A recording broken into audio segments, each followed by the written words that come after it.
exactly is an SEC president and what does he or she do? So an SEC president is the head of the Student Executive Council. Not only that, yung SEC president, siya yung main student representative sa college department. He presides the meeting for the Student Executive Council and the Council of Student Leaders. Siya rin ang kadalasang nagre-represent sa student body or sa San Beda College Alabang College Department sa outside or sa external events or sa mga external seminars as the representative ng SBCA. According to the bylaws, an internal vice president is one who is in charge of handling the co-curricular organization's activities inside San Beda. Also, he or she is the one who is in charge whenever the president is not around. He or she is the one who is also assisting the president whenever the president performs his administrative functions. And of course, as every position in the SEC does, ang pinaka-last line sa job description is to follow what the president says. And if para sa akin naman, ang basis na to, an internal vice president is someone who gets the office intact. Siya yung bahala na magpakananay, magpakaibigan, magpakaate, kung kanino man yan, na hindi lang sa officers mismo, pero pati na din sa mga organizations natin. The EVP is the one that coordinates, disseminates, and builds relationships outside of BEDA, which are in line in the views of SEC. So kumbaga, kami yung kumo-connect sa BEDA externally.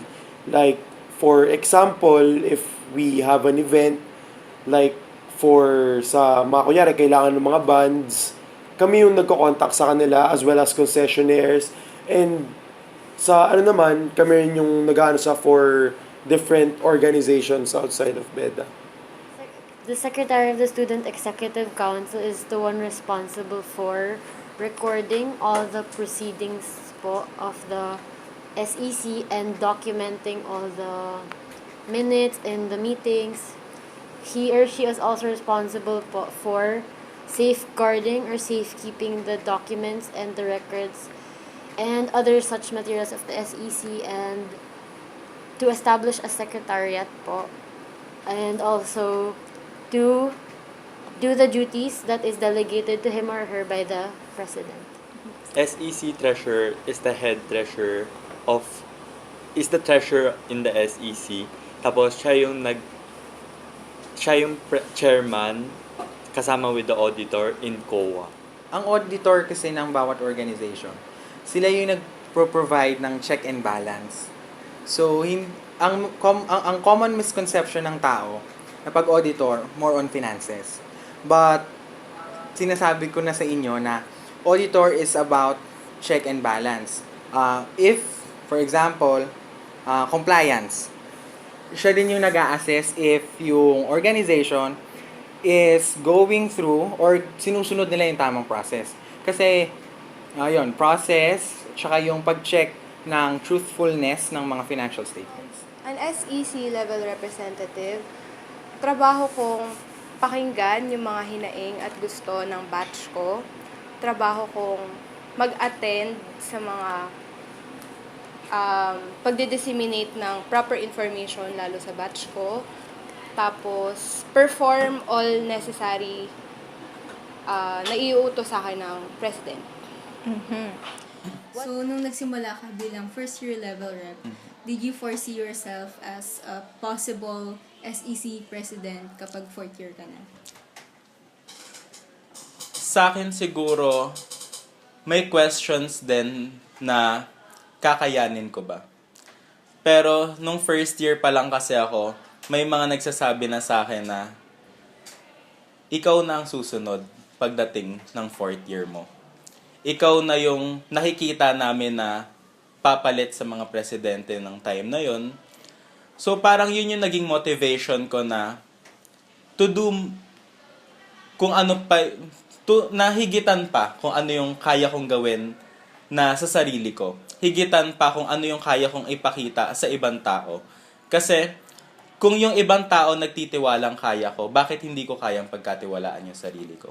Kaya nung first year ako, sabi ko, kung makakaya kong gawin ang mga bagay na alam kong hindi ko kaya, siguro, doon ko mapapatunayan na kaya kong maging SEC president.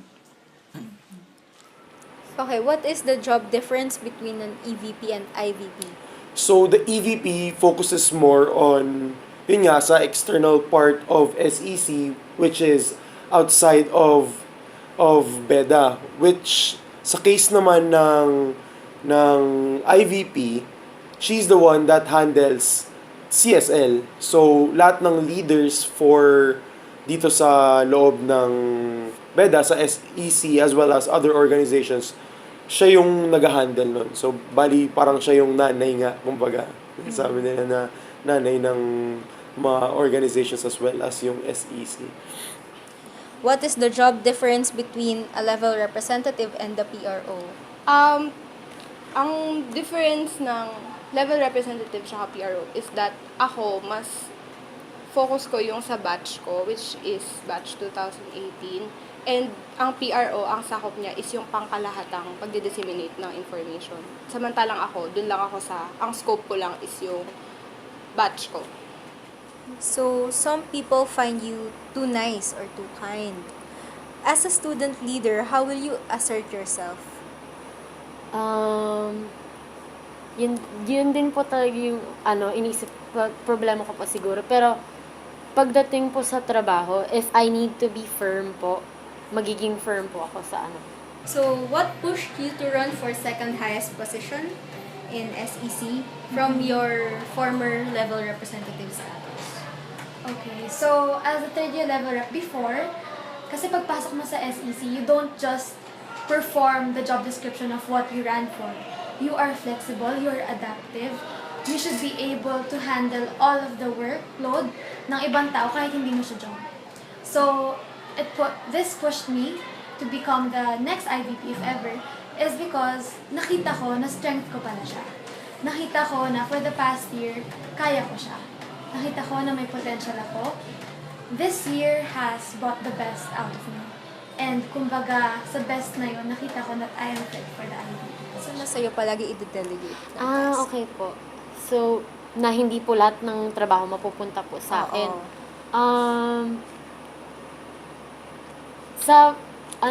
We each have our own job descriptions. So, pag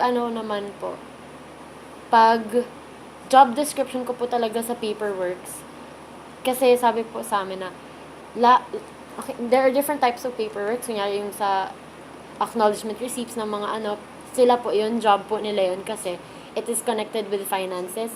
Ang job ko po is yung types of paperworks na parang PAR or use of facilities of ganun po. So, yung job ko po is mga ganun types of paperwork. So, yun lang po yung talaga yung ko. Pero if, kunyari po, busy or may kailangan siyang gawin sa academics, so, syempre po magtutulong po ako dun sa po. What should the SEC prioritize in their next budget plan? SEC should prioritize is transparency. One of my platform this year is transparency, to prove more transparency with not just with the only students but also with the admins. Then why did you not run for PRO nga? Kasi in this light, parang matitrain ka rin in the position as PRO. And yet, mag-special elections pa din for PRO.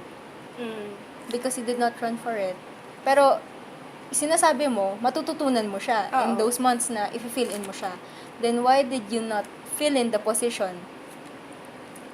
To be honest na rin kasi, nakulangan kami sa time. Nagkagulo-gulo kasi nung campaign period na dapat talaga, level rep talaga ako. Then, nagkaroon ng something na hindi namin inaasahan. Yung PRO namin dapat, meron talaga siya. Pero, nagkaroon ng conflict. So, biglaan siyang nawala. Nung the day, siguro 2 days before of posting ng official candidate. So, inopen sa akin yung about nga sa pagiging PRO. Pero kumbaga, yun nga, natakot lang talaga ako dun sa bigat nung Kasi, sobrang lawak na nung sakop niya eh. So, para sa akin, natakot lang talaga ako.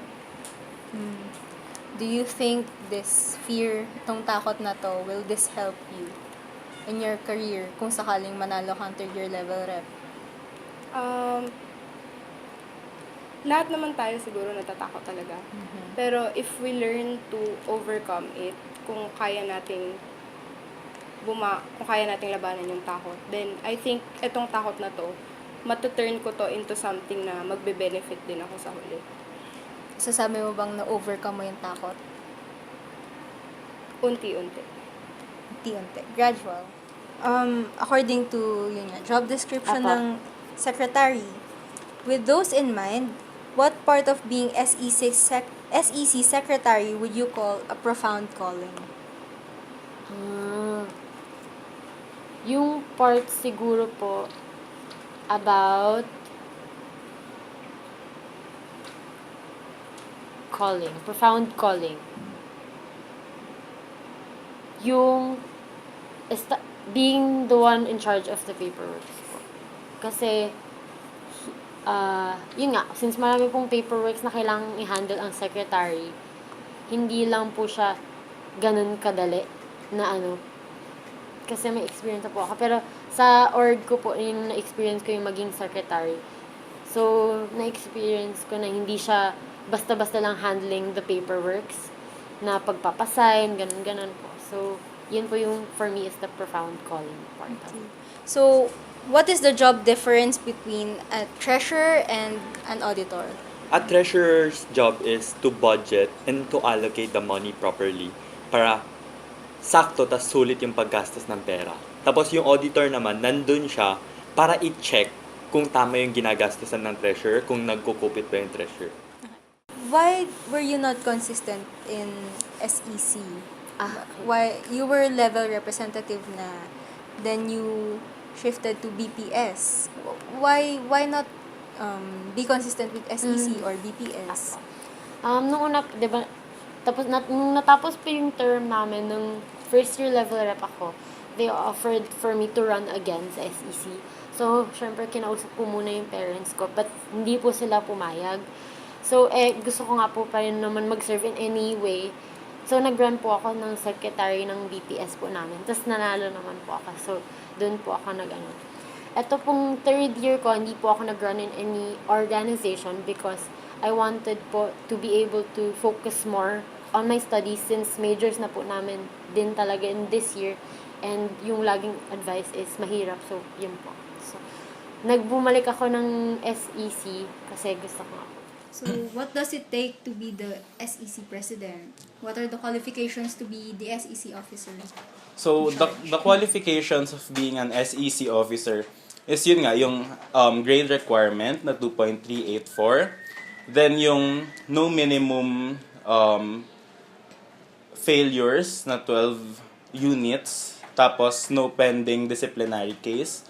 And yung pag president kasi or any high position, dapat upperclassmen. Oh, yan. The SEC auditor should be, hindi lang sa SEC, sa lahat ng auditor, he should be a man of integrity. Yun lang. Auditor, integrity, tsaka competence. Yun lang. To me, first of all, my passion to serve others because nung bata pa lang ako, masaya ako pag nagsiserve ako ng others. Ayun ang pinakaunang reason ko. Tapos, why SEC treasurer is because pagkapasok ko, gusto ko, I'll be as efficient and as productive. So, I took the opportunity and kinuha ko yung position na I'm good at. I'm comfortable working with. Sa academics po, dapat 2.384 yung ceiling grade. Tapos, also, the qualifications should be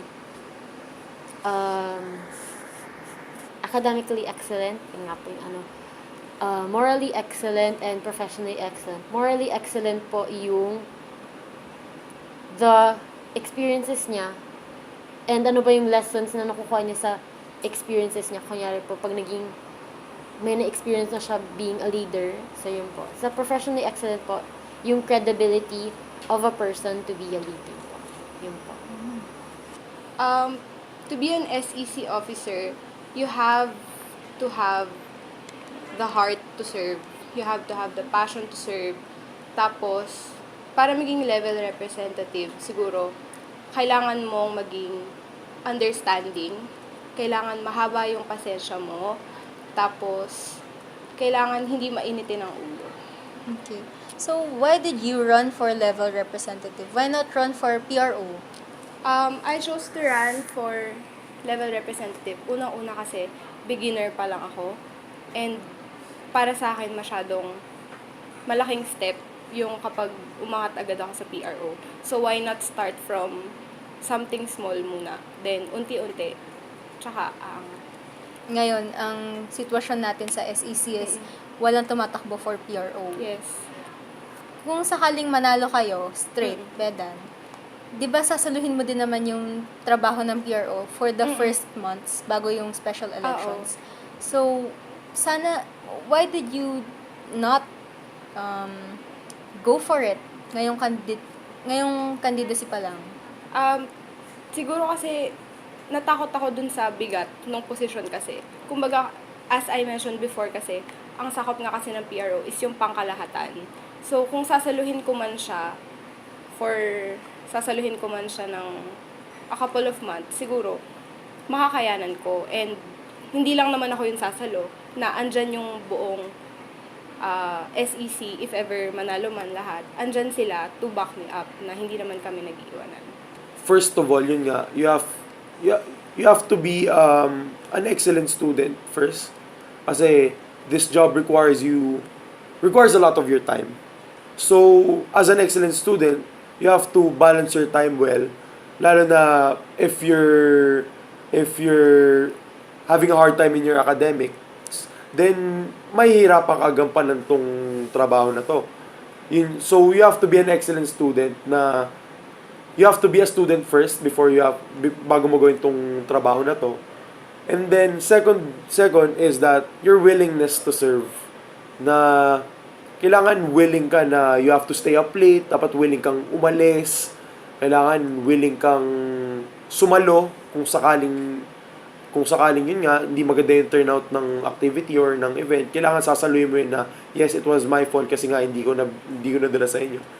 Third is, you have to have compassion, na dapat dapat ginugusto mo yung trabaho mo, hindi mo ginagawa yung trabaho mo dahil sinabi lang sa'yo na gawin mo yung trabaho mo. You have to do it wholeheartedly, na ipakita mo sa students na you really do this job for them and not for yourself. Not for your self-accreditation, hindi dahil gusto mo maalala ka na, ay, maganda yung dinala ko dito mga tao nung itong event na to. Or, ay, ako yung gumawa niyan kasi ako yung nag-connect ng mga organizations niyo. No. As much as possible, as a student leader, lalo na sa San Beda, dapat, it's all for, yun nga, di ba, dapat it's all for the glory of the school and the glory to God. What does it take to be an SEC IVP? You have to be first passionate. You have to be committed, and you have to be ready whatever obstacle it will come through you. Kasi without all these three, mahihirapan ka talaga. If wala kang passion sa ginagawa mo, how can you be so sure na magtatagal ka? If hindi ka committed, pwede mo lang yung baliwalain eh. I mean, without commitment, pwede mong iwan ang isang bagay or isang tao man yan na wala kang pakialam sa kanya. And third is to be ready with whatever obstacle will come. Kasi, kung wala nun, kung hindi ka naging adaptive or kung hindi ka nagiging handa para sa mga future na problems, hindi ka makakapag-foresee or forecast ng mga plano na pwedeng mas resolve yung mga problema na pwedeng dumaan. And qualifications for an SEC officer, kailangan maging listener ka. Kasi an SEC officer, sila ang mediator ng students to admins. And if you're not a listener, yun pa lang, you failed na as an SEC officer. Second, dapat makatao ka. Dapat maramdaman ng student na hindi ka isang tao na mas mataas sa kanila, kundi kasama kanila. You're only a frontliner, but you are not on top of them. Third is, dapat leader ka. Kasi kung wala ka nun, how can you lead others when you can't lead yourself? To a good path, a good future na dapat para sa'yo and for the community. How do you exactly define a leader? Ako, a leader for me is someone who is efficient, someone who is effective, and someone who serves with a passionate heart. With all these qualifications, para sa akin, makita ko man yan sa'yo, I know you are a leader. Kasi kapag isa kang leader, makita ko sa'yo yung tatlong qualifications na yun, kahit anumang pagkukulang mo pa sa ibang aspeto, we know, and I know personally, na you have potential. And I know everyone has flaws. And kahit na may flaws ka man, with the right people around you, with the right environment, you will improve eh. Makikita mo na you have so much more in front of you na pwede mong iwan yung mga kamalian mo. And pwede kang mag-improve para sa community. Okay, so let's put CAS in a classroom perspective. And the classroom officers are the SEC. Yes. So, kung classroom perspective tayo, will you vote for someone not academically outstanding, pero with these qualities na hindi mo actually mame-measure? Diba? It's hard to measure something like that kung hindi mo pa naman kilala yung tao, lalo na kung start of the school year. Yes. So, will you vote for someone you're not really sure kung napopossess nyo ba yung qualities na yon, and at the same time, hindi din naman siya nag-e-excel in other fields? Ako, as a voter, if I were to put myself in someone's shoes, hindi siya magiging sole basis ko yung academic excellence niya. Although, it will be a factor. Kasi first, you're a student leader. You are first a student than a leader. Kung hindi mo kayang ibalanse yung dalawang aspeto na yan sa buhay mo, then baka mamaya you're not meant to be one. Pero it won't be my sole basis. Kasi nga, I have these qualifications to see if ever. Pero as you put it, sa situation na to, hindi ako sure. But then again, if someone is willing enough, if someone is passionate enough, it will shine through them. Makikita nila. Makikita ng mga tao sa taong yon kung bakit siya tumatakbo. And even though hindi ko talaga sure yun, pero kung nakikita ko man, if there's an ounce of that possibility na nakikita ko sa kanya, i-vote ko siya. Thank you.